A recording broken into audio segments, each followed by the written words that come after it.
రామాయణం జరగడానికి రావణాసురుడు ఎంత కారణమో నారద మహర్షి కూడా అంతే కారణం అని మీకు తెలుసా? అవును, ఎప్పుడూ నారాయణ అని స్మరించే నారదుడే ఒకసారి కోపంతో విష్ణువునే ఘోరంగా శపించాడు.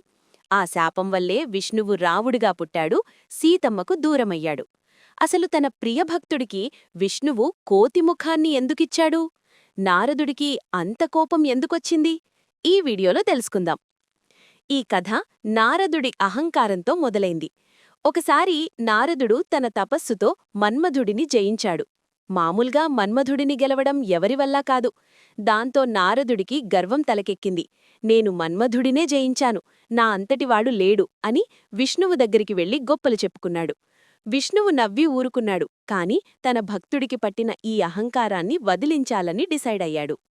నారదుడు తిరిగి వస్తుండగా విష్ణువు మాయ వల్ల దారిలో ఒక అందమైన నగరం కనిపించింది. అక్కడ విశ్వమోహిని అనే రాకుమార్తె స్వయంవరం జరుగుతోంది. మన్మధుడిని గెలిచానని విర్రవీగిన నారదుడు ఆమెను చూడగానే ప్రేమలో పడిపోయాడు. వెంటనే పెళ్లి చేసుకోవాలనుకున్నాడు. విష్ణువు దగ్గరికి పరిగెత్తుకెళ్ళి, స్వామీ, ఆ రాకుమార్తె నన్నే పెళ్లి చేసుకునేలా చెయ్యి, నీ అంతటి అందాన్ని నాకివ్వు, నాకు హరిముఖాన్ని ప్రసాదించు అని వేడుకున్నాడు. ఇక్కడే ట్విస్టుంది. సంస్కృతంలో హరి అంటే విష్ణువు అని అర్థం. అలాగే కోతి అని కూడా అర్థం ఉంది. విష్ణువు నారదుడికి కోతి ముఖాన్నిచ్చాడు. కాని నారదుడికి ఆ విషయం తెలియదు. నారదుడు తాను చాలా అందంగా ఉన్నానని ఫీలవుతూ స్వయంవరానికి వెళ్లాడు. కాని రాకుమార్తె నారదుడి కోతిముఖాన్ని చూసి అసహించుకుంది.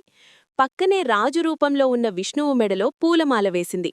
అందరూ నారదుడిని చూసి నవ్వారు. ఒక్కసారి అద్దంలో చూసుకో అన్నారు. నీటిలో తన ముఖం చూసుకున్న నారదుడు షాకైపోయాడు. అవమానంతో రగిలిపోతూ విష్ణువు దగ్గరికి వెళ్లి, నన్ను అందరి ముందు కోతిని చేసి నవ్విస్తావా? ఒక స్త్రీ కోసం నన్ను ఇంతలా బాధపెట్టావు కాబట్టి నువ్వు కూడా భూమిమీద మనిషిగా పుట్టి నీ భార్య విరహంతో బాధపడతావు. అప్పుడు ఇదే కోతులు, వానరులు నీకు సాయం చేస్తాయి అని శపించాడు. అప్పుడు విష్ణువు మాయను తొలగించాడు. నారదుడికి తన తప్పు తెలిసింది. అదంతా తన అహంకారాన్ని తగ్గించడానికి విష్ణువు ఆడిన నాటకమని అర్థమై కాళ్లమీద పడ్డాడు. కాని విష్ణువు ఆ శాపాన్ని స్వీకరించాడు. అదే తరువాతి యుగంలో రామాయణంగా మారింది. ఆ శాపం వల్లే రాముడు సీతకు దూరమయ్యాడు. హనుమంతుడు రాముడికి సాయం చేశాడు. చూశారా, దేవుడు లీల ఎలా ఉంటుందో? ఈ వీడియో మీకు నచ్చితే లైక్ చేయండి. ఇలాంటి ఆసక్తికరమైన పురాణాల కోసం మన ఛానల్ని వెంటనే సబ్స్క్రైబ్ చేసుకోండి. జై శ్రీరామ్.